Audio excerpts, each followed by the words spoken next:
So this is example 2. I've already written everything down, so I'll just be explaining.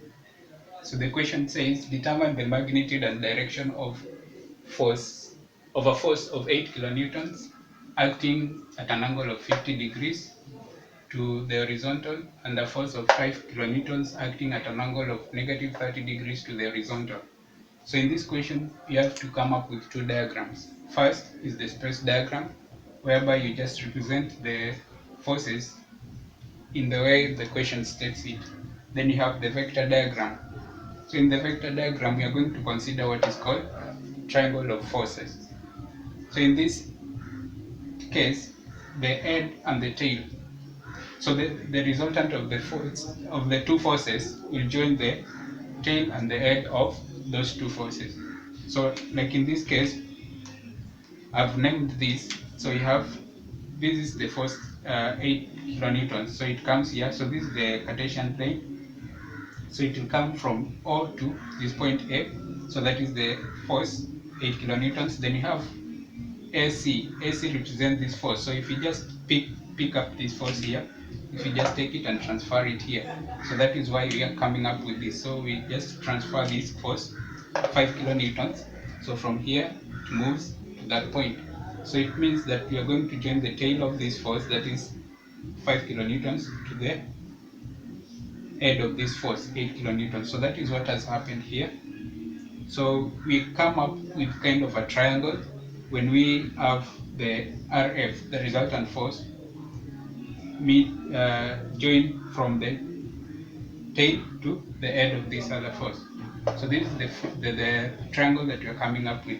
So now with this triangle, we can be able to apply the cosine rule to get the magnitude of this force, that is the resultant force. So here I've named it OC.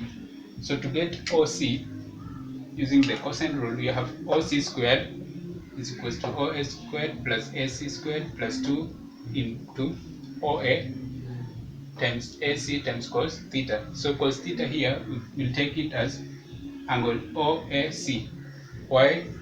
Because this side, that is OA, that we are looking for, the resultant force, is directly opposite to the angle 100 degrees. So we take theta as 100 degrees.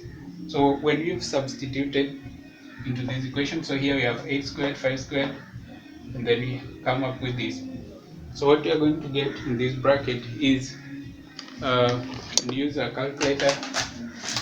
So you have, here is this 64 plus 25, 64 plus 25 plus 80 equals 100.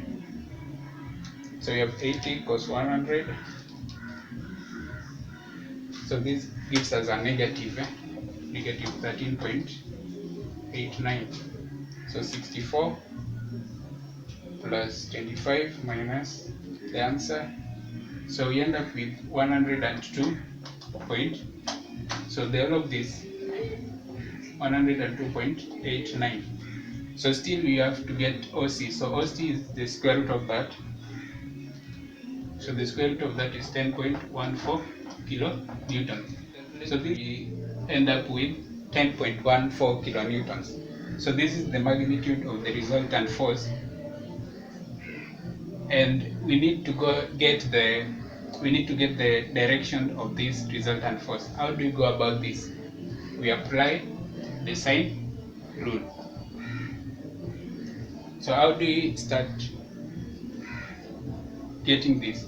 So we have the force, the resultant force as 10.14 kilonewtons, and the angle that is directly opposite to it is 100 degrees.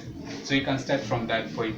So you have 10.14 kilonewtons over sine 100 degrees, and that will give us, will be the same as, so we are looking at, we want to find this angle, the whole of this from,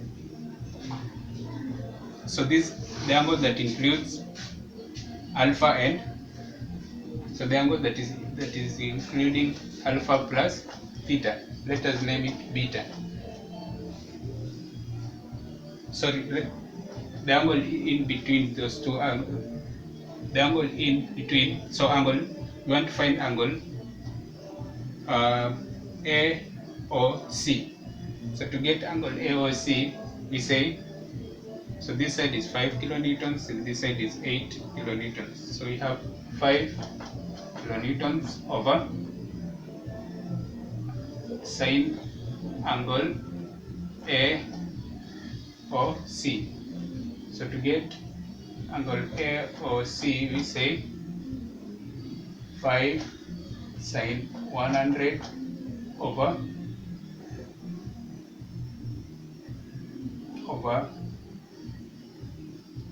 5 sine 100 over 10.14. So you're going to get sine inverse of this.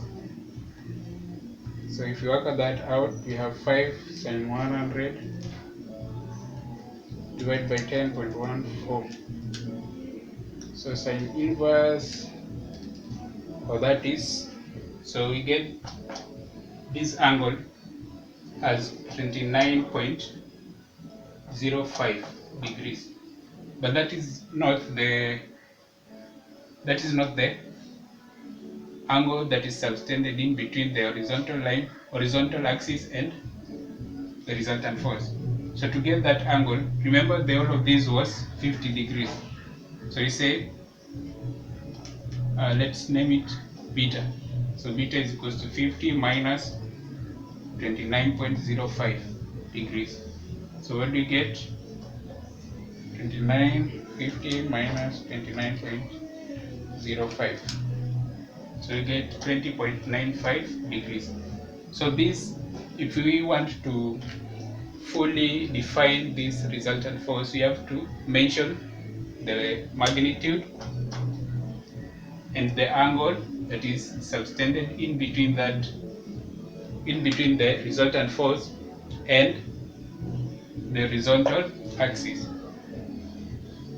So next we are going to look at resolution of a force.